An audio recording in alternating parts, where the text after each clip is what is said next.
મિત્રો આજે અમારા નવા બ્લોગમાં તમારું સ્વાગત છે. જય શ્રી કૃષ્ણ, રાધે રાધે. આજે છે ને મારી મમ્મી છે ને થેપલા બનાવે છે, કેમ કે આજે અમારા ઘરે મહેમાન આવે છે.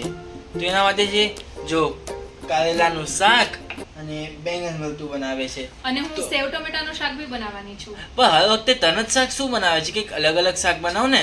અરે તમે તમારા પાછળ અમારે દરરોજ બટેકા જ ખાવાના. ક્યારેક તો અમને કારેલા, રીંગણા, ટમાટરનું શાક, અરે ખાવ બહુ મજા આવી જાય. અરે શાક તો બરાબર છે કે એના સાથે દાળ રાઈસ બનાવાય. અરે પણ તમારું જનરેશન જ ખાલી પિઝા, બર્ગર, નાચોસ, ટાકોસ.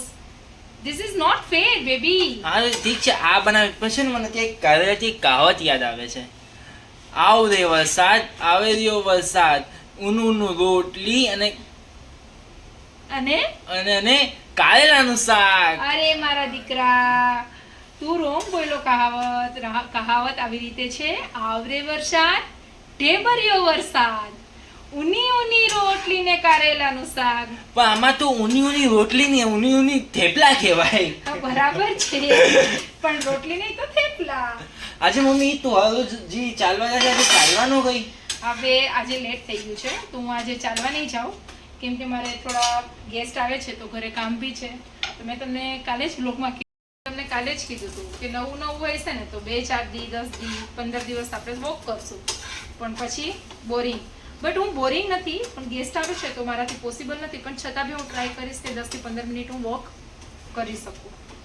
તો આજે છે ને મમ્મી જશે ને વોકિંગ કરવામાં તો ઉઈ જઈશ, અને ઈ જશે તો મજા આવશે. તો આપણે પણ છે ને શાકભાજી બધું લેવા જવાનું છું મમ્મા સાથે. આપણે ઓલા દિવસે તો ગયા હતા, પછી આજે છે ને જાય કે હું વધારે કંઈક આજે કંઈક મસ્ત વસ્તુ શાક લઈ આવશું. તો આ વખતે કારેલા ને બેંગન ભરતાનું બનાવે.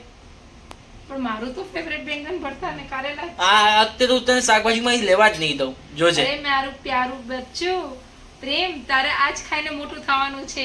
ઠીક છે મારી મમ્મા, આજે આપણે આ શાક બનાવશું. Okay okay, done. So guys, અમે લોકોએ તો હવે જમી લીધું છે. ઘરે મહેમાન હતા ને એટલે અમે લોકો વિડીયો ન બનાવી શક્યા, એના માટે સોરી હું કહું છું. હવે છે ને અત્યારે તો મહેમાન વયા ગયા છે, બધા લોકો જમી કરીને બધા લોકો વયા ગયા બહારે. હવે એ લોકો છે ને થોડા દિવસ પછી આવશે.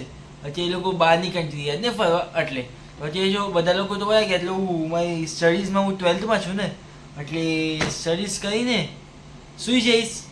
તો આજનો બ્લોગ તમને લોકોને ગમ્યું હોય તો લાઈક, શેર અને સબસ્ક્રાઈબ કરજો. તો આપણે મળીએ પાછા નવા બ્લોગમાં. So bye.